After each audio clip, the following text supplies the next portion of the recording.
Isaías 6:8 dice: Después oí la voz del Señor que decía: ¿A quién enviaré? ¿Y quién irá por nosotros? Entonces respondí yo: heme aquí, yo iré.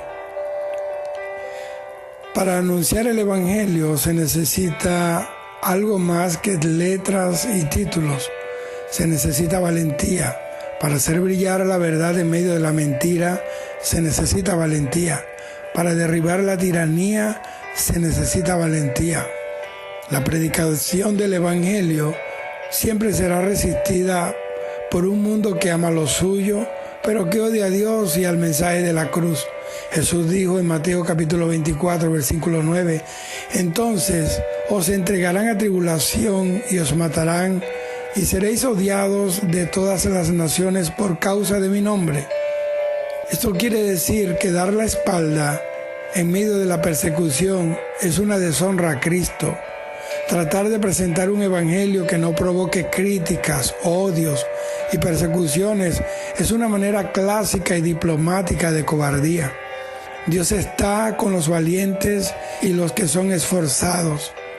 Primera de Crónicas 19:13 dice: esfuérzate y esforcémonos por nuestro pueblo y por las ciudades de nuestro Dios, y haga Jehová lo que bien le parezca. Saben, del ejército de Gedeón se devolvieron 22,000 cobardes que temblaban y se estremecían. Jueces 7:3.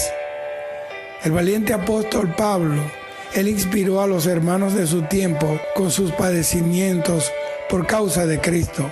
Filipenses 1:14 dice: y la mayoría de los hermanos, cobrando ánimo en el Señor con mis prisiones, se atreven mucho más a hablar la palabra sin temor. La voz de la mentira retumba cuando la voz de la verdad es silenciada por causa de la cobardía de cristianos que no están comprometidos con el reino de Dios. Mateo 11:12 dice: desde los días de Juan el Bautista hasta ahora, el reino de los cielos sufre violencia y los violentos lo arrebatan. Pero yo pregunto, ¿dónde están estos valientes? ¿Cómo reaccionan ante la violencia, la oposición y la persecución? Muchos cristianos cobardes, temblorosos, light y sofisticados disfrazan su cobardía con tolerancia santa y se esconden detrás de un silencio cómplice, pues al ver las injusticias se callan y se hacen los desentendidos ante el pecado y la corrupción, tanto en la nación como en la misma iglesia de Cristo. Su silencio cobarde es el que ha alimentado y ha engordado al monstruo de la corrupción y de la injusticia. Y se excusan diciendo: yo pongo mis ojos en Jesús. Cobardes es los que son, hipócritas, porque si ponemos los ojos en Jesús, entonces de Él vamos a recibir la suficiente luz para reconocer el pecado y la injusticia, por muy maquillada que ésta esté. Es triste y vergonzoso ver a ministros, pastores, predicadores y creyentes que prefieren callar y no predicar la verdad para no sufrir la persecución política y el rechazo social. Así como los fariseos de los tiempos de Jesús, que no reprendían a los gobernantes corruptos de su tiempo por no perder el favor de un adúltero Herodes, ni sus sillas en los banquetes reales. Como hacen falta, amados, los Juan Bautistas de hoy. Cómo hacen falta esos hombres valientes que tenían su mirada puesta en el más alto y sublime llamado, que es la voz de Dios. Pero los cobardes más peligrosos son los neutrales, los que son tan cuidadosos que quieren estar bien con Dios y con el diablo. Son los que se congracian con la injusticia y hasta se sienten complacidos en reuniones ecuménicas, porque las ven como un privilegio político y no como una oportunidad de parte de Dios para testificar de Cristo con valentía delante de esa gente que están atadas y torcidas por el diablo. Esos son los que tienen la filosofía laik de no somos nadie para juzgar. Tenemos que respaldar a los gobernantes porque los puso Dios. Él es el que los juzga a ellos. Mientras tanto, esos gobernantes roban, matan, se enriquecen a costa de la nación. Cobardes. Dios nos ordena a reprender, a exhortar y amonestar todo pecado e injusticia en el pueblo. Según 1 de Timoteo 5:20, Pablo dice, a los que persisten en pecar, repréndelos delante de todos, para que los demás también teman. ¿Están oyendo? Dios nos hizo sus atalayas, pero muchos cristianos prefieren ser diplomáticos que atalayas, prefieren ser populares que ser antorchas que alumbran en las tinieblas. Los creyentes de Tiatira, ellos permitían que Jezabel sedujera y enseñara a pecar y a cometer pecados de todo tipo y a comer cosas sacrificadas a los ídolos. El gobierno de Venezuela es un gobierno ruin, descarado, asesino, ocultista y blasfemo. Y si en un lugar deberían aparecer los defensores de la fe y la verdad, es en Venezuela. Pero muchos han callado porque no quieren padecer persecuciones, como lo dijo Pablo, que el que quiera vivir piadosamente padecerá persecuciones. O mejor, le dejan todo a Dios.